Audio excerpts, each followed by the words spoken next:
سرمدن ابدا بحمدہ تعالی و بکرم مصطفیٰ صلی اللہ علیہ وسلم۔ آج کی شب میں قرآن عظیم کے 7 پارے مکمل ہو چکے ہیں۔ اللہ عز و جل بقیہ قرآن عظیم کو صحیح تجوید سے پڑھنے اور آپ سب کو سماعت کرنے کی توفیق عطا فرمائے۔ آج ہم نے سورۃ الانعام کی مکمل تلاوت کی اور سورہ مائدہ کا بقیہ جو کل ہم نے باقی رکھا تھا۔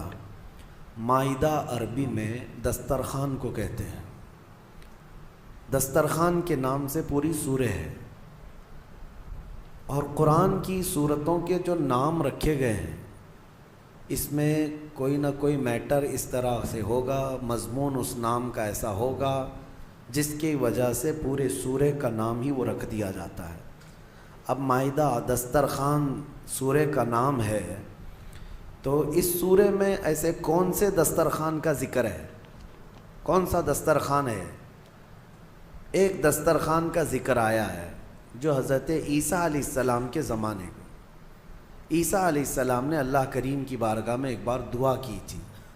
قال عیسیٰ ابن مریم اللہم ربنا انزل علینا مائدۃ من السماء، اے اللہ تو آسمان سے ہمارے لیے ایک دسترخوان اتار۔ دسترخوان کا مطلب صرف جو ہے کپڑے والا نہیں ہوتا، پلاسٹک والا نہیں ہوتا۔ دسترخوان کا مطلب پورے کھانے کے ساتھ، پوری نعمتوں کے ساتھ۔ کوئی یہ نہ سمجھے کہ خالی بچھانے والا جو سفرہ ہوتا ہے دسترخوان اتنا ہی اتارا گیا تھا، نہیں، کھانے نعمت پورے کھانوں کے ساتھ۔ عیسیٰ علیہ السلام نے یہ دعا کس کے لیے کی تھی؟ اپنی امت کے لیے۔ اپنی امت کے لیے انہوں نے کیا مانگا تھا کہ اللہ آسمان سے ایک دسترخوان اتار۔ اب سنیے توجہ سے۔ اور عیسیٰ علیہ السلام نے یہ عرض کیا کہ جس دن یہ دسترخوان اترے گا وہ ہمارے اگلوں پچھلوں کے لیے عید کا دن ہوگا۔ تکون لنا عیدا لاولنا وآخرنا، ہمارے پہلے والے لوگوں کے لیے اور بعد والے لوگوں کے لیے وہ دن کیا ہوگا؟ عید کا ہوگا۔ قرآن یہ کہتا ہے اگر آسمان سے کھانے کا دسترخوان اتر جائے تو وہ عید کا دن ہو سکتا ہے، اور جس دن پوری کائنات کا آقا اور اللہ کا محبوب آئے وہ دن عید کا کیوں نہیں ہو سکتا؟ دسترخوان کا اترنا عید کا دن ہے، لیکن پورے کائنات کے آقا کا آنا کیا عید کا دن نہیں ہوگا؟ 12 ربیع الاول شریف ہم سب سنی عید کا دن مناتے اسی لیے ہیں کہ جس کے صدقے میں پوری دنیا کو نعمت ملی، ہاں، جس کے صدقے میں سب دسترخوان بچھے، اس کے آنے کی خوشی منانا یقیناً قرآن کے روح سے جائز ہے۔ اب سنیے، عیسیٰ علیہ السلام نے تو دسترخوان مانگا، وہ اپنی امت کے لیے انہوں نے خانے نعمت مانگا۔ قربان جاؤ میرے مصطفیٰ کریم صلی اللہ علیہ وسلم کی ذات پر۔ اللہ کے حبیب صلی اللہ علیہ وسلم نے، سب نبیوں نے اپنی اپنی امت کے لیے کوئی نہ کوئی چیز مانگی ہے۔ جیسے موسیٰ علیہ السلام اللہ سے یہ دعا کرتے کہ مولا میری امت کو، ایمان والوں کو فرعون کے ظلم سے نجات دے دے۔ فرعون کا بدترین ظلم تھا اس کے شدید عذاب سے، اس کے شدید ظلم سے، اے اللہ میری امت کو نجات دے دے۔ عیسیٰ علیہ السلام نے خانے نعمت مانگا، دسترخوان مانگا اپنی امت کے لیے، مگر میرے آقا صلی اللہ علیہ وسلم جب رب تعالیٰ کی بارگاہ میں اپنی امت کے لیے کچھ مانگتے تو یوں کہتے کہ مولا قیامت کے دن بخشش ان کی میرے حوالے کر دے، میری امت کی بخشش، میری امت کی معافی کا پروانہ میرے حوالے کر دے۔ اور رسول کریم صلی اللہ تعالیٰ علیہ وسلم نے اپنی امت کے لیے اتنی بڑی چیز مانگی ہے۔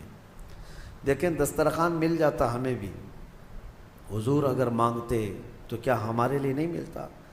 موسیٰ علیہ السلام نے دعا کیا تھا اپنی امت کے لیے، اور جنت سے کھانے اترے تھے، من و سلوہ کھانا اترا تھا، وہ چیزیں وہ کھائے پیے، لیکن کیا آج کسی نے چکھ کر کے دیکھا من و سلوہ کیسا تھا؟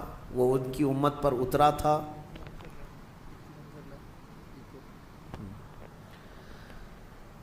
ان کی امت پر اترا تھا اور وہ ختم ہو گیا۔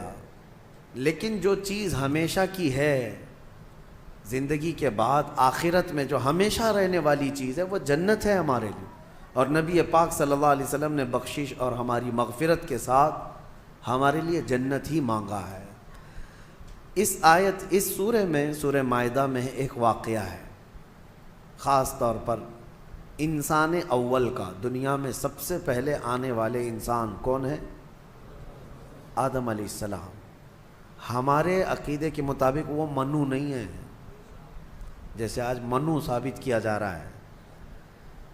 آدم علیہ السلام ہے، تو منو یہ سب چیزیں ہمارے اس میں نہیں آئی، نہ حدیث سے ثابت ہے نہ قرآن سے ثابت ہے۔ سنا ہے آپ نے کہیں آدم علیہ السلام کا نام؟ میرے عزیزو، یہ ایک طرح کی سازش ہے، منوواد کی طرف لوگوں کو دھکیلنا۔ ہمارے ہندوستان میں بہت پہلے ایک راج چلا ہے منوواد کا، اس کی ڈیٹیل پھر کبھی میں بتاؤں گا۔ وہ ایسا بدترین دور تھا کہ کم ذات کے لوگوں کو جینے کا حق ہی نہیں تھا۔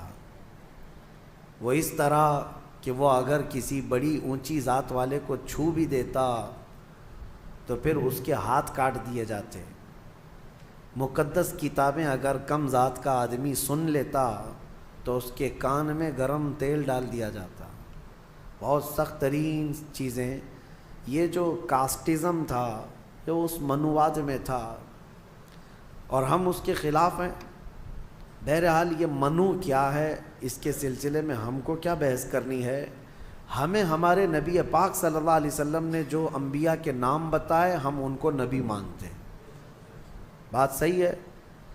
یہ گمراہی کا دور ہے، ابھی بہت زیادہ فتنے پھیلے ہوئے ہیں۔ میں آپ کو بتا دوں، آدم علیہ السلام دنیا کے سب سے پہلے انسان اور سب سے پہلے نبی اور سب سے پہلے رسول جب دنیا میں تشریف لائے آدم علیہ السلام، تو جب وہ تشریف لائے تو ان کے بعد ان کی اولاد کا جو سلسلہ شروع ہوا، تو سب سے پہلا بیٹا پیدا ہوا حابیل۔ سب سے پہلا بیٹا حابیل۔ آدم علیہ السلام کے بچے جو ہوتے تھے، روز ایک لڑکا ایک لڑکی، روزانہ حضرت حوا حاملہ ہوتی اور شام تک ان کو بچے ہو جائے، 2 بچے۔ اللہ کی قدرت کاملہ ہے، کیونکہ نسل انسانی کو اس وقت بڑھانا تھا، تو روزانہ 2 بچے، ایک لڑکا اور ایک لڑکی۔ پہلے دن پیدا ہوئے حابیل، اور اس کے بعد ان کے ساتھ جو پیدا ہوئی وہ اقلیمہ نام سے تھی۔ دوسرے دن جو پیدا ہوئے وہ قابیل، اور اس کے ساتھ یہودا نام کی لڑکی پیدا ہوئی۔ اب قانون شریعت یہ تھا آدم علیہ السلام کی امت کا، امت کون ہے؟ ان کی اولاد ہی۔ اب قانون آدم علیہ السلام چونکہ رسول تھے، شریعت کا قانون یہ تھا کہ آج جو پیدا ہوا لڑکا ہے وہ کل پیدا ہونے والی لڑکی کے ساتھ نکاح کر سکتا ہے۔ سیم ڈے والی لڑکی اس کی سگی بہن مانی جاتی، حالانکہ سب بہن ہیں، لیکن سیم ڈے جو پیدا ہوئی وہ لڑکی اور وہ لڑکا شادی نہیں کر سکتے۔ اور آدم علیہ السلام کی شریعت کا ہی یہ قانون۔ میں یہاں رک کر کے تھوڑی بات بتانا چاہوں گا۔ آج جو لڑکا پیدا ہوا ہے وہ کل جو لڑکی پیدا ہو رہی، یہ دونوں بھائی بہن ہیں یا نہیں؟ ایک ہی ماں سے ہیں اور ایک ہی باپ سے ہیں، لیکن چونکہ اس وقت کوئی آبادی ہی نہیں تھی، کوئی دوسری آبادی ہی نہیں تھی۔ شادی ہونا ہے تو انہی میں ہونا ہے، نسل پیدا ہونا ہے تو انہی میں ہونا ہے۔ یہ آدم علیہ السلام کی شریعت میں جائز تھا۔ اب کیا ہمارے لیے یہ جائز ہے کہ آج تم پیدا ہوئے اور 10 سال بعد تمہاری ماں سے دوسری لڑکی پیدا ہوئی تو اس سے تم نکاح کر سکتے ہو، چاہے 50 سال بعد پیدا ہو؟ نہیں، سگی بہن ہے تو اس سے نکاح حرام ہے۔ کل میں نے آپ کو بتایا تھا محرمات عورتیں کیا ہے۔ یہ بات میں اس لیے آپ کے سامنے رکھ رہا ہوں کہ کچھ لوگ جو اپنے آپ کو صوفی کہتے ہیں اور تصوف کا لبادہ اوڑھ کر کے ابھی ایک بہت بڑا ڈھکوسلا چل رہا ہے لوگوں میں گمراہی لانے کے لیے۔ ان کو شریعت سے کوئی مطلب نہیں ہے، وہ کہتے ہیں ہم طریقت والے ہیں، وہ معرفت والے ہیں۔ ان کے ہاں کیا ہے، ایک چیز وہ دلیل کے طور پر لاتے ہیں کہ سجدہ کرنا اپنے پیر و مرشد کو یا قبروں کو یا اولیاء کو جائز ہے۔ وہ اس لیے کہتے ہیں کہ کیا آپ کو نہیں پتہ آدم علیہ السلام کو سارے فرشتوں نے سجدہ کیا تھا؟ آدم علیہ السلام کو سجدہ کرایا گیا تھا نا، لیکن یہ انہیں فرق نہیں معلوم۔ فرشتوں کا سجدہ تھا آدم علیہ السلام کے لیے، وہ عبادت کا سجدہ نہیں تھا، وہ تعظیم کا سجدہ تھا۔ وہ کیا تھا؟ تعظیم کا۔ اور حکم کس کا تھا؟ اللہ کا تھا۔ اور پھر ان کے ہاں ایک دلیل ہے، یہ صوفی جو کہتے ہیں، گمراہ لوگوں کے بارے میں کہہ رہا ہوں، جو اوریجنل صوفی ہیں الحمدللہ وہ میرے مصطفیٰ کی شریعت کے پابند ہوتے ہیں۔ اصل صوفی دیکھنا ہو تو وہ غوث اعظم ہے، اصل صوفی سرکار غریب نواز ہے، وہ شریعت پر پورے کامل طور پر پابند تھے۔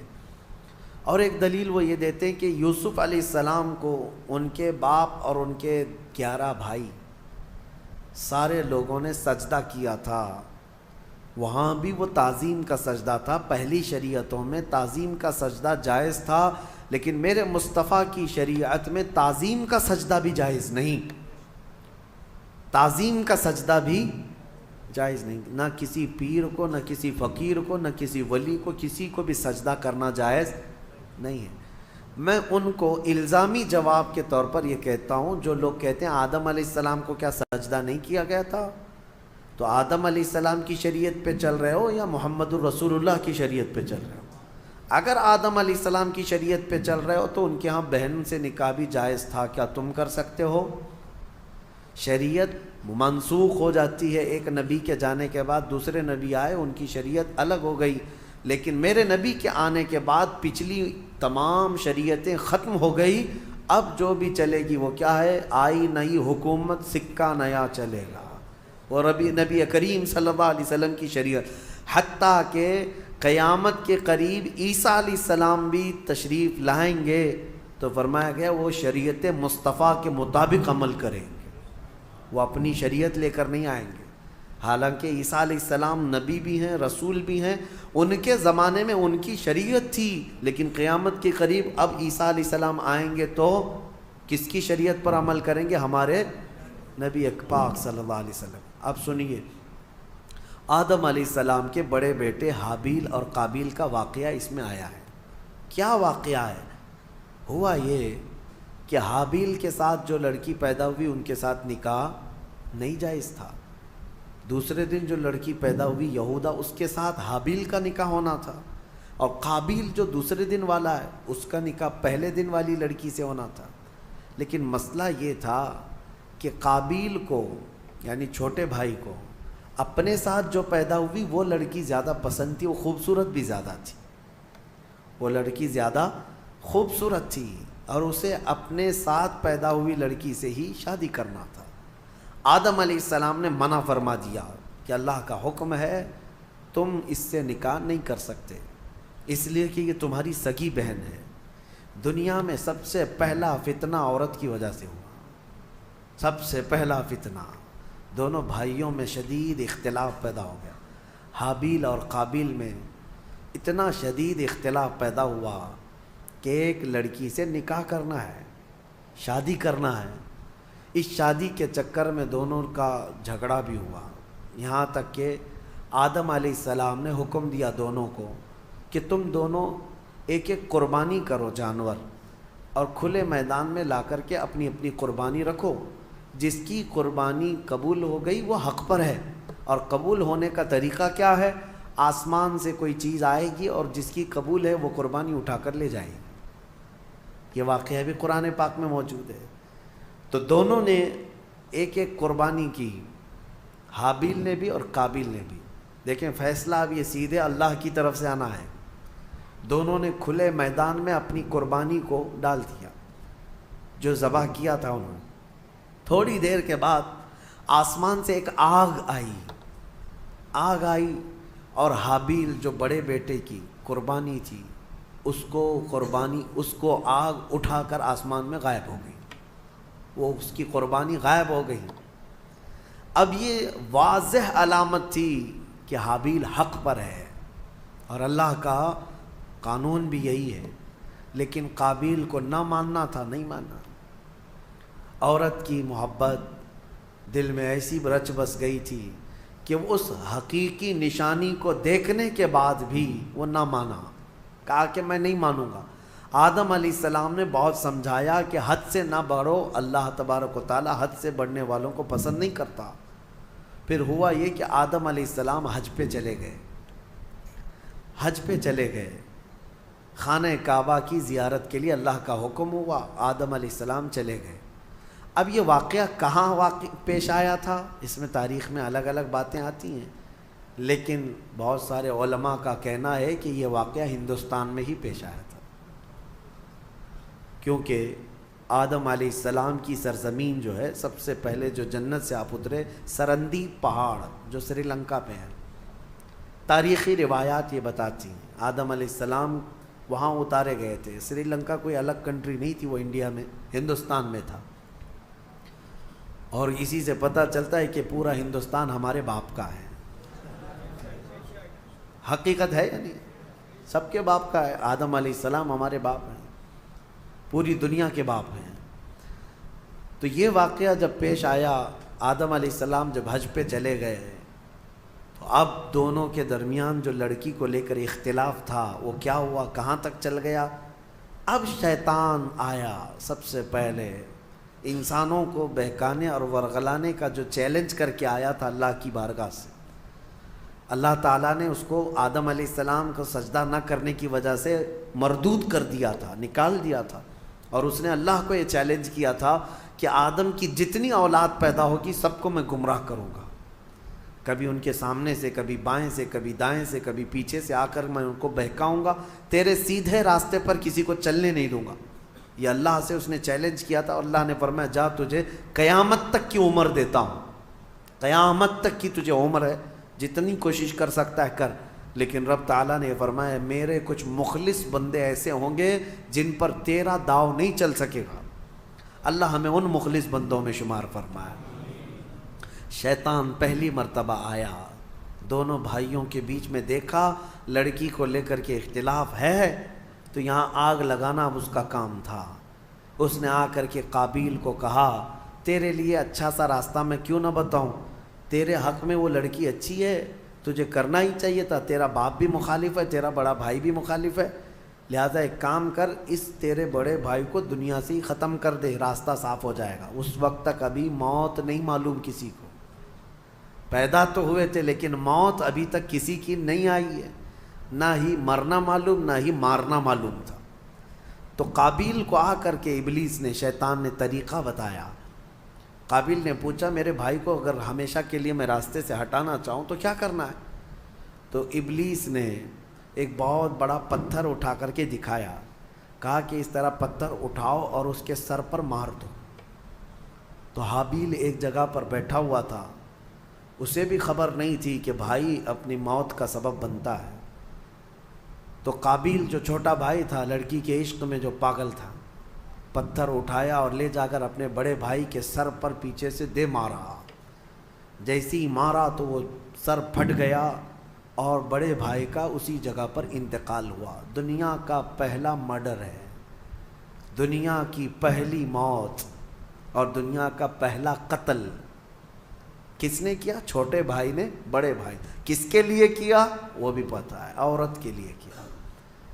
ہوا یہ کہ قتل کرنے کے بعد اب یہ تک نہیں پتا تھا اس کو کہ کرنا کیا ہے اس لاش کا۔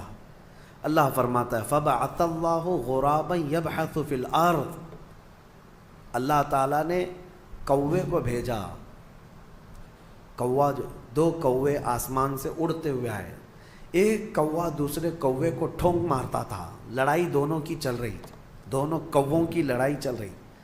قرآن میں اللہ نے بیان فرمایا اس کو، لڑتے لڑتے ایک کوے نے دوسرے کوے کو اتنا مارا کہ زمین پر گر گیا، ایک کوا مر گیا، دوسرا کوا بیٹھا تھا۔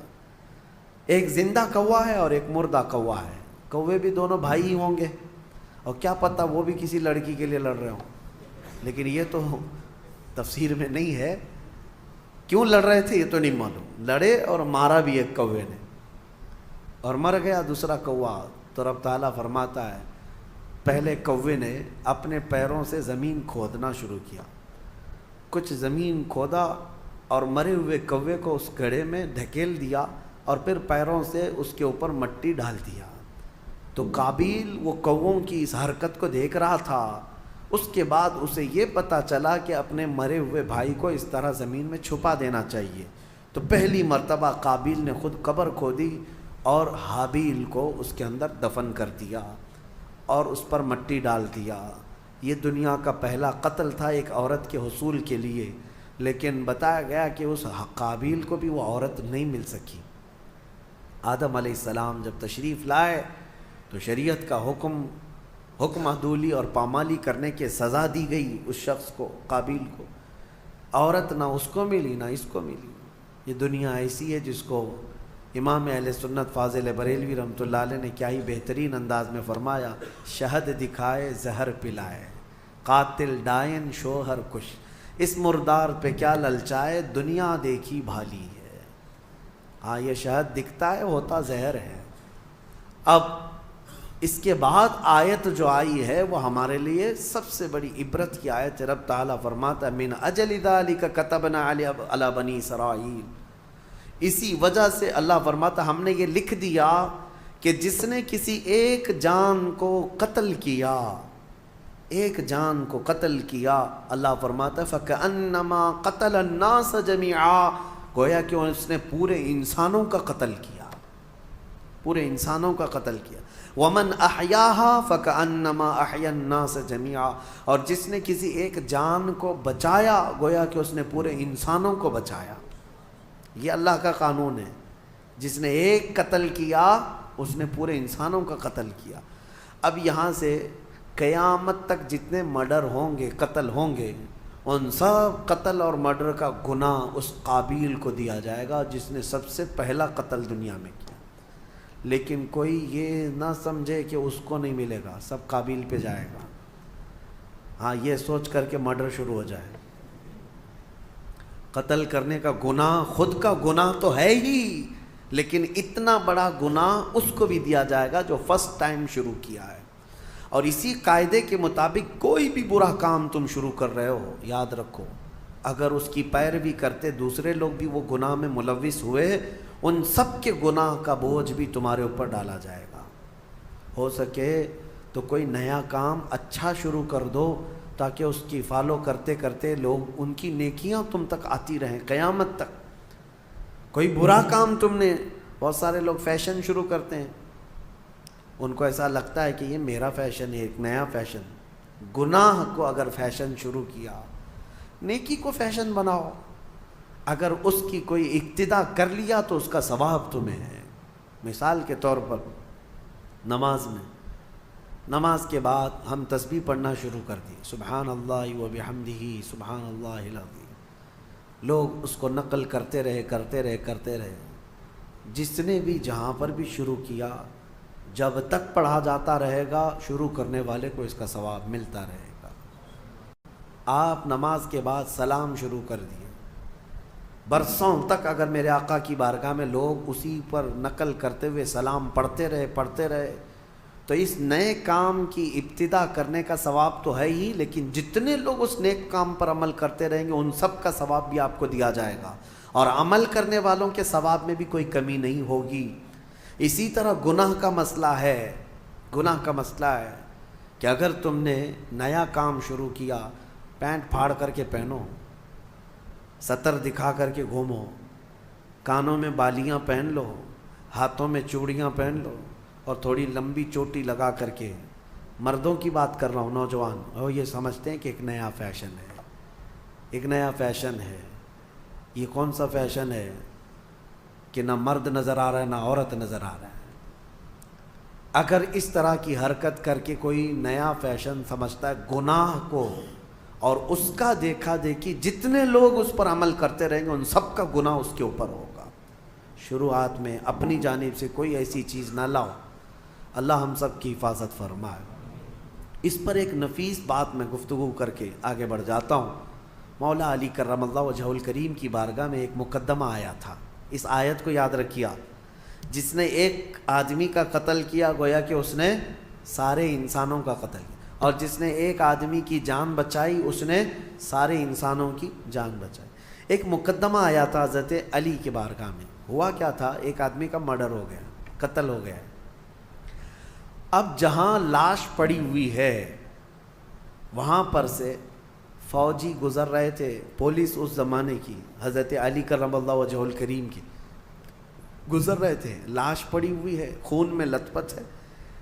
اسی وقت اتفاق سے ایک آدمی وہیں جھاڑیوں کے پاس تھا جو چاقو اٹھایا ہوا تھا اور اس کے ہاتھ میں خون لگا ہوا تھا. فوراً پولیس نے اس کو پکڑ لیا، ایک آدمی کا قتل کیا. وہ چلاتا رہا میں قاتل نہیں ہوں، میں قاتل نہیں ہوں، میں نے نہیں مارا ہے. کہا کون مارا ہے؟ لاش پڑی ہوئی ہے، چاقو تیرے ہاتھ میں، خون تیرے ہاتھ میں لگا ہوا ہے. پکڑ کر کے لے کر کے آئے اور پھر مولا علی کرم اللہ وجہ الکریم کی بارگاہ میں پیش کیا گیا اور یہی پولیس والوں نے گواہی دی کہ ہم نے اس کو دیکھا ہے، جائے واردات پر یہی تھا، قتل کی جگہ پر یہی تھا اور کوئی نہیں تھا، اور چھری بھی اس کے ہی ہاتھ میں تھی، چاقو اس کے ہاتھ میں تھی اور لاش تر و تازہ تھی.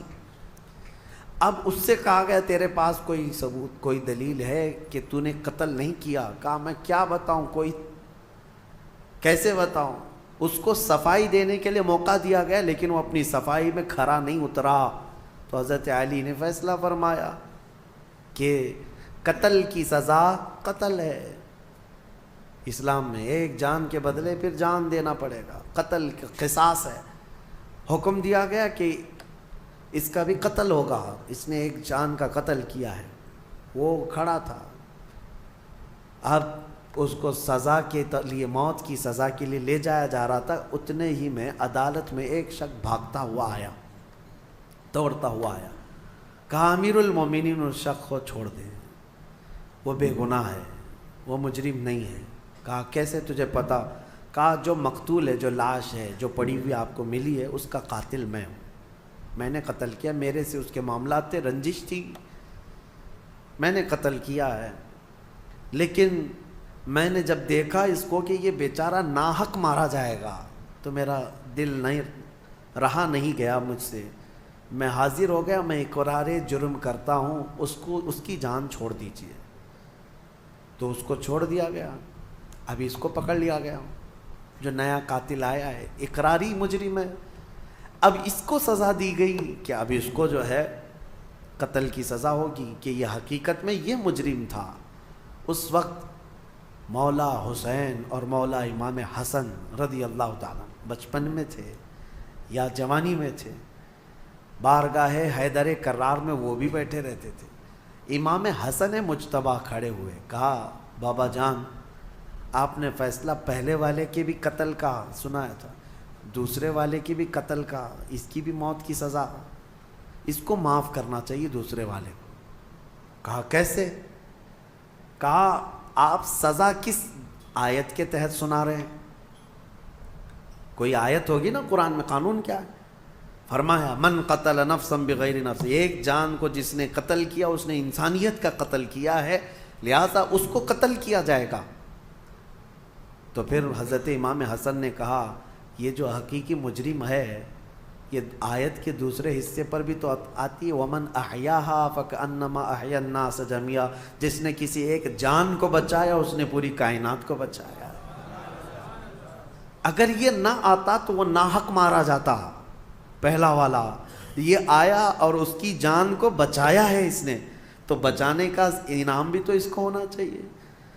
تو اس کو بچانے کے عوض میں پھر اس کو معاف کرنے کا پروانہ دیا گیا. لیکن جو مقتول تھا اس کے گھر والوں کو بلایا گیا کہ کیا تم اس قاتل کو معاف کرتے ہو؟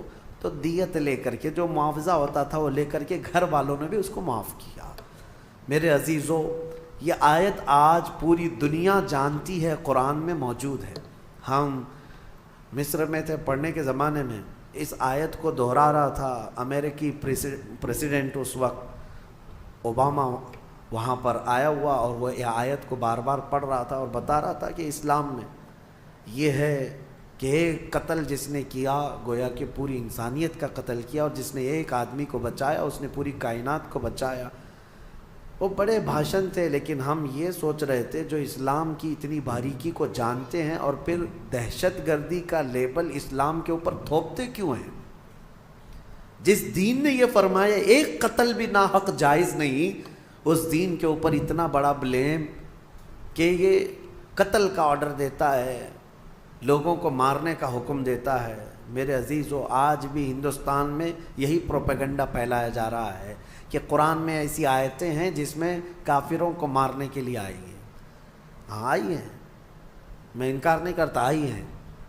اللہ تعالیٰ نے فرمایا جہاں پاؤ مارو.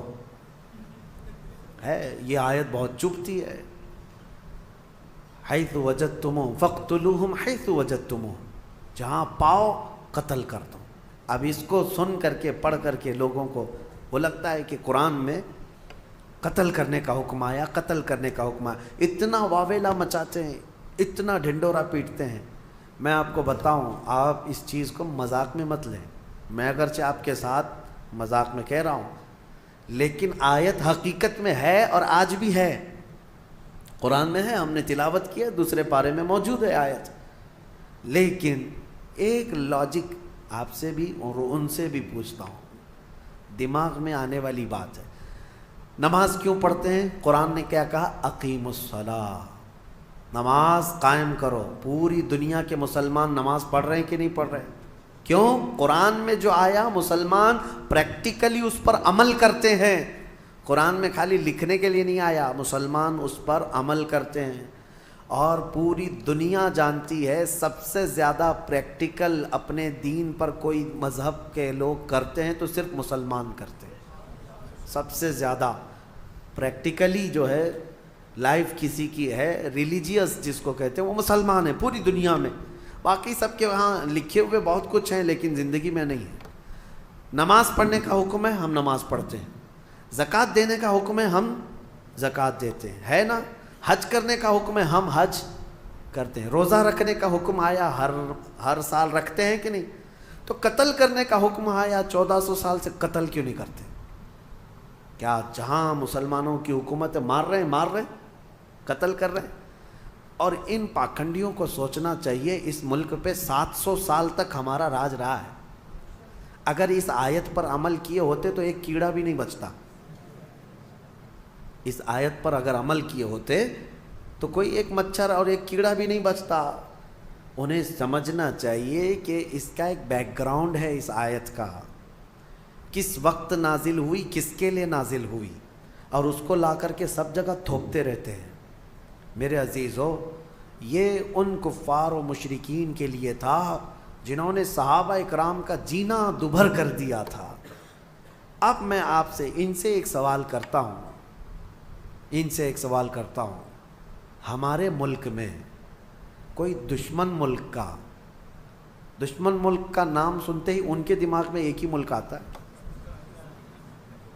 بہرحال. اور دہشت گرد بھی، آتنکواد بھی وہیں کے ہوتے ہیں ان کے حساب سے. اگر 4 آتنکوادی گھس کر کے آ گئے ہیں میرے اپنے اس دیش میں، آپ کے ملک میں، اور وہ سڑکوں پر دندناتے ہوئے گھوم رہے ہیں، تو یہاں کی جو عدالت عالیہ ہے، ہائی کورٹ ہو، اوپر کی عدالت، وہ کیا آرڈر جاری کرے گی پولیس کو؟ جہاں پاؤ انکاؤنٹر کرو، جہاں پاؤ. کیوں؟ دیش دروہی ہیں، ملک کو نقصان پہنچا سکتے ہیں، یہاں کے باشندوں کو بم سے اڑا سکتے ہیں. تو ایسے خطرناک ڈینجر لوگ اگر ملک میں داخل ہو گئے تو کامن سی بات ہے، ہر ملک والا یہی آرڈر جاری کرے گا کہ یہ جہاں نظر آئیں ان کو مار ڈالو، شوٹ کرو، وہاں اسپاٹ پہ شوٹ کرو. یہ آج کرنا جائز ہے. اور اسلام میں جو حکم آیا تھا اسی نہج پر تھا کہ مکہ سے صحابہ کو، رسول پاک صلی اللہ علیہ وسلم کو گھر بار سب چھوڑ کر کے جانا پڑا. ان ظالموں کو یہ نہیں معلوم کہ میرے آقا نے 3 سال تک پتے کھائے مکہ میں. مکہ والوں نے ایسا بائیکاٹ کر کے رکھا تھا، سلام کلام ہر چیز بند، تجارت لین دین سب بند تھا حضور پاک پر. چمڑے پانی میں ابال کر کے کھائے 3 سال تک. یہ ظلم کیا. کیا وہ سب انہیں نہیں پتا کہ بلال حبشی کو انگاروں میں سلاتے تھے، یہ پیر میں رسی باندھ کر کے سڑکوں پر کھینچتے تھے. حضرت خباب بن الارت کو، خبیب ابن عدی کو مسلح کر دیا تھا، ہونٹ کاٹے تھے، ناک کاٹے تھے، کان کاٹے تھے، آنکھوں میں گرم سلائیاں پھیری تھی، ناخنوں کو پکڑ سے کھینچا تھا. یہ دہشت گردی نہیں ہے؟ اور ایسے حالات میں جب رسول پاک ہجرت کر کے مدینے چلے گئے تو یہ ظالم وہاں پر بھی جانے لگے، کہاں؟ مدینے کو بھی اجاڑنے کے لیے۔ اب بتاؤ اللہ کا حکم نہیں آئے گا کہ ایسے آتنکوادی جب بھی مدینے میں آئیں پکڑو ان کو؟ اور کیا کرنا چاہیے؟ یہ انصاف ہے یا عدل کا تقاضا ہے؟ آج بھی میرے ملک کی اگر حفاظت کی بات پوچھے گا مجھ سے کوئی، میں یہی کہوں گا کوئی دشمن ملک کا آتنکوادی اور یہاں میرے ملک کو نقصان پہنچانے کے لیے آئے گا، بغیر سوچے سمجھے ہم آرڈر جاری کرتے ہیں اگر ہمارے پاس پاور ہوگا۔ ہاں، اور دوسری بات، اس آیت کو یہ لوگ لے کر کے بہت واویلا مچاتے ہیں، کافروں کو مارنا ہے، کافروں کو مارنا ہے، قرآن میں لکھا ہے، قرآن میں لکھا ہے۔ یہ کس کے لیے حکم ہے؟ ہر مسلمان کے لیے نہیں ہے۔ جو صاحب اختیار، جو پاور والا ہے، جو سزا دینے کے اختیارات جس کو ہیں، اس کو حکم دیا گیا۔ چوری کرنے پر قرآن میں ہاتھ کاٹنے کی بھی سزا ہے، لیکن یہ نہیں ہے کہ ہمارے گھر میں چور رات میں پکڑا گیا اور میں چاقو لے کے رات میں ہی کاٹ ڈالوں، یہ نہیں ہے۔ اسلامی حکومت بھی ہے تو چور کو پکڑو اور لے جاؤ حاکم کے پاس پیش کرو، حاکم پھر سزا دے گا، یہ نہیں کہ ہر گھر والے چاقو لے کے بیٹھے رہے۔ تو اسلام میں سزا دینے کے بھی جو احکام ہیں وہ حکام سے ریلیٹڈ ہیں، جو صاحب اختیار ہے وہ سزا دیں گے۔ تو بہرحال آپ اس بات کو سمجھیں، بہت مرتبہ میں نے اس کا کلیریفیکیشن دیا ہے کہ قرآن میں جو آیتیں آئی ہیں وہ قتل کے لیے ان کا ایک بیک گراؤنڈ ہے، ان کا ایک پس منظر ہے، وہ ایک خاص وقت کے لیے ہوئی تھی، اس وقت کے کیا حالات تھے، یہ سب پڑھنا چاہیے، پھر قرآن پر انگلی اٹھاؤ۔ اللہ کریم ہم سب کو حقانیت پر قائم رکھے اور حق بولنے کی توفیق عطا فرمائے۔ میرے عزیزو، جہاد کے سلسلے میں بھی آیتیں آئی ہیں، میں کھل کر کے بتاؤں گا۔ یقیناً جہاد ایک مقدس لفظ ہے، نبی پاک صلی اللہ تعالیٰ علیہ وسلم نے جتنے جہاد فرمائے ان میں اکثر ڈیفنس کے لیے بھی ہوئے ہیں، ڈیفنس کے لیے ہوئے ہیں۔ اور کچھ لوگ یہ اعتراض کرتے ہیں کہ انہوں نے زبردستی جو کلمہ نہیں پڑھتا تھا اس کو جا کے مارتے تھے، نہیں، نبی پاک صلی اللہ تعالیٰ علیہ وسلم نے ایسا حکم نہیں فرمایا، اور نہ ہی پوری دنیا کے مسلمانوں کو یہ حکم دیا گیا۔ آج مجھے آپ یہ بتائیں، ہندوستان میں ابھی یہ کہتے ہیں ابھی تمہارا پاور نہیں اس لیے مارتے نہیں ہو، اور پھر جو پاور تھا 700 سال تک تب کیا یہاں کے ہر مندر کو توڑ دیا گیا؟ کیا یہاں کے سارے ہندوؤں کو ختم کیا گیا؟ آج بھی میجورٹی ہندوؤں کی ہے، ہر زمانے میں رہی ہے، اس زمانے میں بھی تھی۔ ہاں، کچھ مندر اگر ٹوٹے ہیں، کچھ مسجد بھی ٹوٹے ہیں، لیکن وہ جنگوں میں آپسی معاملات میں ہو سکتا ہے، ورنہ 1000 سال پرانے مندر بھی آج ہندوستان میں موجود ہیں۔ 1000 سال پرانی جن کی تاریخ ہے وہ آج بھی موجود ہیں۔ بنگال کی سرزمین میں، ہمارے کرناٹک میں جائیں، 800 سال پرانے مندر موجود ہیں۔ ان مندروں کے ساتھ چھیڑ چھاڑ نہیں کیا گیا تھا جب یہاں پر اسلامی حکومت تھی۔ میرے عزیزو، اسلام اس بات کا حکم نہیں دیتا۔ سیدنا عمر فاروق رضی اللہ تعالیٰ عنہ جب بیت المقدس فتح ہوا تو خود چل کر کے گئے تھے۔ میں آپ کو بتاؤں، بیت المقدس میں پہلی اذان ہوئی، نماز ہوئی، وہاں آج بھی ایک گرجا گھر، ایک چرچ ہے بیت المقدس سے قریب، کیونکہ عیسائیوں کی حکومت تھی، عیسائیوں سے مسلمانوں کے ہاتھ میں آئی بیت المقدس۔ تو جب حضرت عمر گئے تو عیسائیوں نے ریکویسٹ یہ کیا، خلیفۃ رسول اللہ امیر المومنین آئے ہیں، سب دیکھنے کے لیے آ گئے تھے حضرت عمر کو، نام تو سنا تھا۔ تو عیسائیوں کا جو بڑا پادری تھا وہ آ کر کے ریکویسٹ کرتا ہے کہ آپ آئے ہیں تو ہماری چرچ میں بھی وزٹ کریں، ہماری گرجا گھر، ہماری عبادت گاہ۔ حضرت عمر وہاں تک گئے، امیر المومنین، تو عیسائیوں نے یہ کہا کہ آپ یہاں پر نماز پڑھ لیں۔ کون سی نماز؟ ان کی نہیں، مصطفیٰ کریم کی شریعت، ہماری نماز۔ حضرت عمر فاروق رضی اللہ تعالیٰ عنہ نے اندر نماز نہیں پڑھا، باہر نماز پڑھا۔ تو ان لوگوں کے دلوں میں ایک بات یہ آئی، کیا ہماری عبادت گاہ میں آپ کی عبادت نہیں ہوتی؟ سنو، حضرت عمر فاروق رضی اللہ تعالیٰ عنہ نے فرمایا، یہ میرے نبی کی خصوصیت ہے کہ اللہ نے پوری روئے زمین میرے نبی کے لیے سجدہ گاہ بنایا، جہاں پاک زمین ہو ہم سجدہ کریں گے۔ لیکن مسئلہ یہ ہے، دور اندیشی حکمت حضرت عمر کی یہ تھی، فرماتے ہیں اگر میں یہاں نماز پڑھ لوں تو آج کو تو چل جائے گا، بعد میں آنے والے لوگ اس کو میری عبادت گاہ اور میری سجدہ گاہ کے طور پر تمہاری گرجا گھر کو توڑ دیں گے، تمہارے چرچ کو ختم کر دیا جائے گا اور یہ محراب عمر بن جائے گا۔ اور یقیناً بنتا، جہاں حضرت عمر نماز پڑھے ہوں اس کو کیوں نہیں امت برکت کا سبب سمجھتی، محراب عمر بن جاتی۔ حضرت عمر کہتے ہیں کہ یہ تمہاری عبادت گاہ پھر باقی نہیں رہے گی۔ تو جن کے اندر اتنی وسعت ظرفی ہے، اتنا کشادہ دل ہے، ان کو آج کہا جاتا ہے کہ سب چیزیں توڑ دی گئیں۔ جو چیزیں ٹوٹی ہیں اس کی تاریخ لے کر کے آؤ، انشاءاللہ اس کے بعد ہم بات کریں گے۔ اسلام عدل و مساوات کے ساتھ، امن کے ساتھ پھیلا ہے۔ اللہ کریم ہم سب کو اسی دین پر زندہ رکھے اور اسی دین پر ہمارا خاتمہ بالخیر فرمائے۔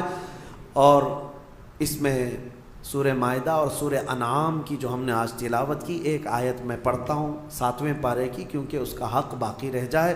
اللہ تبارک و تعالیٰ نے اس میں فرمایا فَلَمَّا نَسُوا مَا ذُكِّرُوا بِهِ فَتَحْنَا عَلَيْهِمْ أَبْوَابَ كُلِّ شَيْءٍ۔ یہ ہم سب کے لیے بہت درس والی آیت ہے۔ اللہ فرماتا ہے جب لوگ مجھے بھول جائیں، جب لوگ مجھے بھول جائیں، اللہ کو بھول جائیں، تو اللہ فرماتا ہے ہم ان پر خوشیوں کے سارے دروازے کھول دیتے ہیں۔ اللہ اکبر۔ جب بندہ اللہ کو بھول جائے، عبادت سے دور بھاگنے لگے، اللہ فرماتا ہے میں اس پر خوشیوں کے سارے دروازے کھول دیتا ہوں۔ حتیٰ اذا فرحوا بما اوتوا، یہاں تک کہ وہ خوب خوش ہو جائے جو کچھ بھی ہم نے دیا ہے۔ پھر اللہ فرماتا ہے فَأَخَذْنَاهُمْ بَغْتَةً، اچانک ایک دن ہم ان کی پکڑ کریں گے، اچانک ایک دن پکڑ کریں گے۔ جب زیادہ خوشیاں آنے لگ جائیں تو یہ بھی ڈرو کہ کہیں اللہ نے مجھے ڈھیل تو نہیں دے دیا، میرے گناہوں کی وجہ سے مجھے مہلت تو نہیں دے دیا۔ اس بات سے خوف کریں، ڈریں۔ اور جو لوگ یہ کہتے ہیں کہ ہمیشہ خوشیاں ہی خوشیاں ہونی چاہیے، ایسی بھی چیز مت مانگو۔ دنیا قید خانہ ہے، دنیا قید خانہ، حقیقی خوشیاں تو ہماری جنت میں رکھی ہیں۔ لیکن اس آیت کو سمجھو، اللہ فرما رہا ہے جب لوگ بھول جائیں تو اللہ ساری خوشیوں کے دروازے کھول دیتا ہے۔ اور جو دوسروں کو آج خوش دیکھ رہے ہیں کہ وہ کفار ہیں، مشرکین ہیں، ایک نماز نہیں پڑھتے، بڑی بڑی بلڈنگوں میں رہتے ہیں، تو میاں ان سے تم مرعوب مت ہونا، ان کی جنت یہی ہے۔ ان کے لیے ساری خوشیوں کے دروازے اللہ نے کشادہ کر رکھا ہے۔ اگر تمہاری زندگی میں کوئی خوشی کم آتی ہے تو یہ سمجھ لو کہ اللہ نے ہمارا حصہ آخرت میں رکھا ہے۔ اللہ تبارک و تعالی ہم سب کو ان آیات بینات پہ عمل کی توفیق عطا فرمائے۔ وآخر دعوانا ان الحمد للہ رب